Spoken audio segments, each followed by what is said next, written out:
Je lis du livre de Matthieu chapitre 27 au verset 4 ce qui suit. J'ai péché en livrant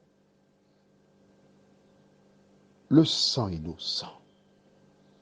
Ils répondirent, que nous importe? Cela te regarde. Notre Seigneur est notre Dieu.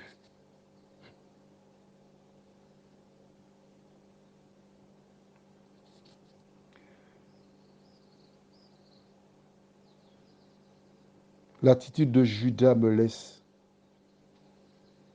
sans voix. Alors que nous étudierons cette portion de la parole,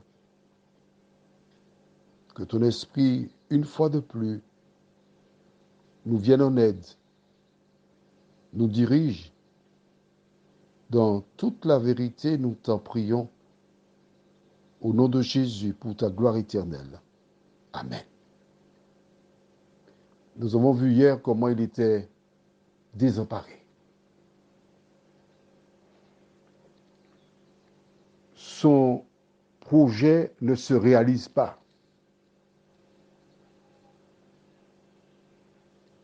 Il s'est trompé sur toute la ligne. Mais Jésus est encore vivant. Il ne veut pas endosser la responsabilité de la mort de Jésus. Comment fera-t-il pour vivre? Tous les disciples avec qui il a fonctionné, sa famille, pendant 3 ans et demi, il fonctionnait qu'avec eux. C'est sa famille. Comme eux, ils ont tout délaissé pour être ensemble. Comment pourra-t-il croiser le regard?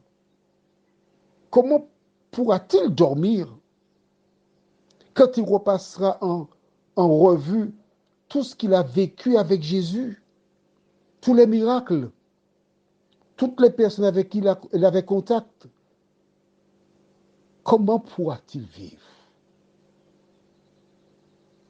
On lui tournera le dos. Il aura gagné le titre de traître, vendu, lâche. C'est trop lourd pour Judas. C'est trop lourd. Et parce que c'est trop lourd, il va dire, j'ai péché. Qu'est-ce que ça veut dire?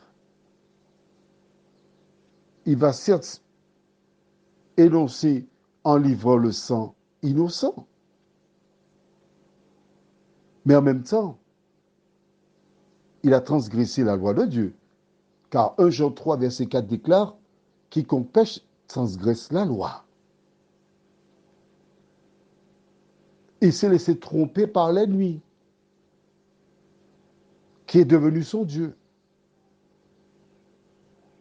Il a été gagné par la convoitise, l'idée d'avoir un poste important, provoquer la révolution, libérer le peuple. Ouais. En procédant de la sorte, il a déshonoré Dieu. Honore ton père et ta mère. En procédant de la sorte, il envoie Jésus à la mort. Tu ne tueras point.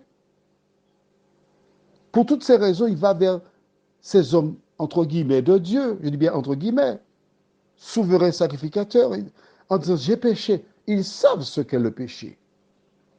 Ils voient l'homme revenir, l'homme désespéré. Que font-ils? Au lieu de s'arrêter pour parler, pour échanger avec lui, eh non, tu as péché, mais ça te regarde, hein? C'est ton problème. C'est pas le problème, non? Que veux-tu qu'on fasse pour toi? Des hommes de Dieu. Ils abandonnent Judas son sort. Et que peut-il faire? En se rendant vers eux, il crie au secours, à l'aide. J'ai un problème. Ce n'est pas leur problème. Le bon berger, lorsque la brebis a un problème, ça devient son problème. Prions. Notre Seigneur et notre Dieu, nous découvrons comment ces hommes, ces assassins, ces menteurs, ces tricheurs, etc., se sont laissés envoûter par l'ennemi. Ils n'ont aucune empathie pour Judas, le pauvre.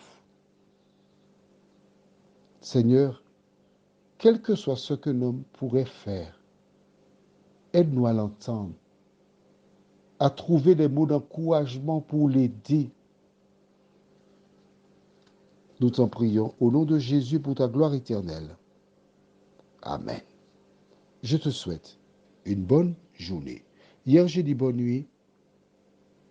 J'ai dit bonne journée du moins, au lieu de dire bonne nuit. Bon, tu sais, c'est dans le feu de l'action. Mais c'est tellement beau la parole que je voudrais te garder longtemps. Mais là, je te dis bonne nuit. Ne va pas dormir, hein? Va lire la Bible. Passe une bonne journée.